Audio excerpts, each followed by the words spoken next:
Yes, because I was in a conversation with the Minister of Agriculture sometime last week, and he said whenever a woman comes to borrow money, to go and buy farm produce and plant and all the rest, she returns the money. Oh yes, she returns whatever it is that she's borrowed plus extra. But whenever they give a man to go to buy farm produce and everything, the minute he makes any profit on it, he takes it and transfers it to somewhere else entirely and doesn't ever pay back. Probably marries another wife. Well, you know how sometimes this happens, and so yes, it begs to reason, because a lot of times there's been this argument: is there really a relationship between macroeconomic growth and gender? Oh, there is. Oh, there is. And I would say that honestly, we have to empower women. We have to make sure that the girl child is educated.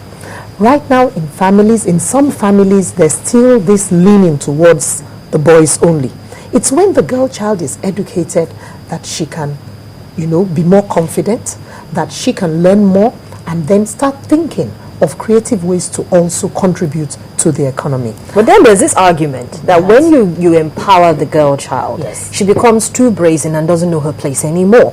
And she feels that she should, in any room where you have more males, because that's what we have these days, you have more males, then she should, even if she knows more than the oldest man in the room, she should speak out and her voice should be heard. And so because of that, they feel that she's being disrespectful. What's more important? I'm sorry, I would just like to give a little example here and to say, right from the families, we have to begin to think and act differently. I remember giving my second son a grocery list. I said, look, you're at home. You have a bit of free time. I'm going to work. Can you please get us this grocery from the supermarket? And then I tried to tell him, when you get to the rack, there are this brand and this brand. You should find out the price. And he said, Mom, me? I'm sorry, I'll just pay for what is in the basket. So I had to swallow my long speech about, haggling or anything and realize that there is a difference, between sometimes the way a man would perceive things and the way a woman would perceive it. But there is no difference in terms of chores. Both male and female should be able to look after the house. It's a life skill. And the women also need to be able to contribute. We have to engage each other, include each other, and move forward together.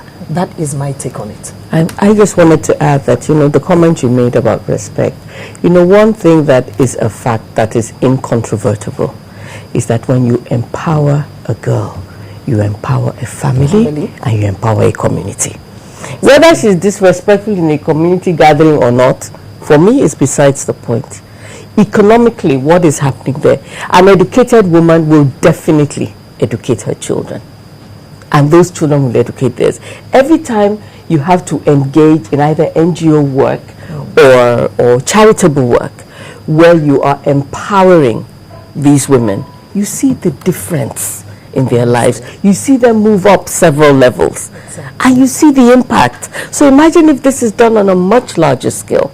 But what I'd like to see as my contribution is that, in addition to what Fayo has said, I got involved in a research work about 3 years ago, which looked at empowering women economically.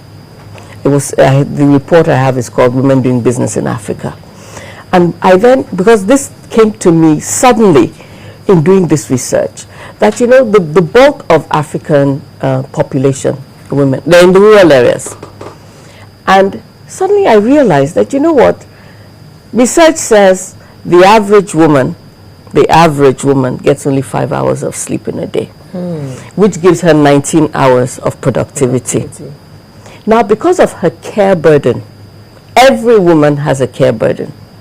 She's either taking care of biological children or wards, an elderly person, siblings, people in the community. She's taking care of something or someone. They tend to spend close to 50% of their time in care. Divide 19 by 2. Let's even call it 9 hours. Let's give her 9 hours of productivity. Now, in the rural areas where they basically engage in agriculture, you find many more women are in processing. Exactly. Why are they in processing? Because they're trying to stay close to the home where they can keep an eye on the family, on the children. So if women are in processing, it therefore means that they are in dire need of infrastructure. Exactly. So in those 9 hours, another research study across Africa shows that the average woman in the village spends 5 to 6 hours fetching water, which means you're giving her 3 hours to make gari, or process palm oil, or make fufu. So even if she wanted to be productive, how productive can she be? However, you decided to provide pipe-borne water to that village, you release another 5 or 6 hours for her to be 9 hours productive. So I'm saying that this gender-driven economic growth we're looking for has so many facets to it. Then I started to attend infrastructure conferences because I now realized that whatever plans any government has in infrastructure, they have to be looking at how it affects women. That's right. And let me just take you up on this point of disrespect. I wonder why it's there's always this issue when a woman speaks up. When the men actually go into physical combat, they don't call that disrespectful. That's because they're men. I don't see why. So we always have that segregation. I think that is wrong. We should be able to listen to each other's views. And I remember there's a company who, they were looking for a tagline. This was an advertising and marketing communications company. And it was the lady cleaner who got them a powerful tagline, and they used that for the brand, and she became a manager in another branch. So you can imagine if she had been cut off. Well, it's been identified that more women, need to be in leadership roles, and we need to create environments that will be more conducive, to women's inputs, which makes good sense. But leadership is usually associated with masculine expectations. Now, at the just concluded meeting in Davos, it was actually put forward that this attitude needs to be reversed, not only in business but also for the safety and protection of women in the developing world. But how do we reverse this in our own environment? I believe one way we can do it is to encourage the women to really excel in their chosen professions. For instance, in the banking industry, I had gone to their website and they had found that a lot of women were in the financial institutions, but not a lot of them were at the top post positions. So they now encourage them to take the professional exams, make sure they put themselves forward, and gradually we've begun to find a lot of female MDs, even here in Nigeria now, emerging right at the top of their chosen professions. So the encouragement, the seeking for knowledge, and then putting policies in place.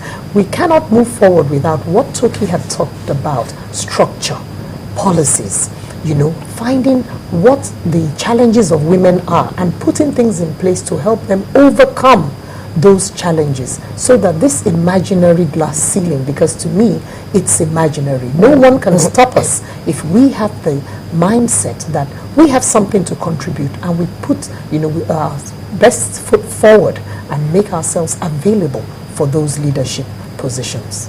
Well, Toki, you mentioned policies, and I remember we talked about macroeconomic, what the relationship is between macroeconomic growth and gender.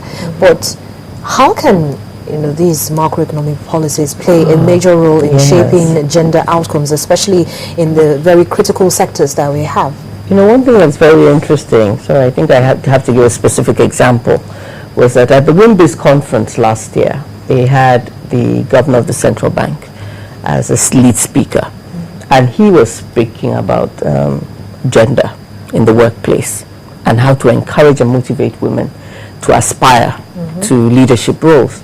And he found that he had to actually begin to have a policy that made it easier for women to aspire to those roles. So he said, this practice they have in the bank of working till 9 p.m. at night, 11 p.m. at night, when the woman is married, she has children, she's not going to be able to do it. No. So she closes at the right time or leaves at 7, and suddenly, it's just the men who are there. And so when it's time to rise to a higher position, they will pick from amongst themselves. So he says he's even deciding that even this year, maybe he's going to start having because right now, once it is 7, 8, he says, they ask everybody to go home. He said very soon they'll switch off all the lights. So nobody, a man or a woman, you go home. because you need to find work-life balance. So I'm saying that at this critical stage where, going by what Fire has spoken about, women, even in their upbringing, girls don't behave like that. Women are not expected to be aggressive. No. Shh. Keep quiet. If your son comes, say, talk like a man. Why didn't you tell him? You stand up for yourself. What do you mean? Already in your upbringing. So when these positions even present themselves, the women do what I call hang back. No, a bit later. No, just shy of it. Should I really go there? What will people think of me? What will my husband think of me? What will my family, my community? So we have those issues with the women themselves, breaking away from the barriers that they have in their own thinking about stepping forward. Then about the communities that surround. I say communities because you have your workplace, you have where you live, and then you have the society that you represent.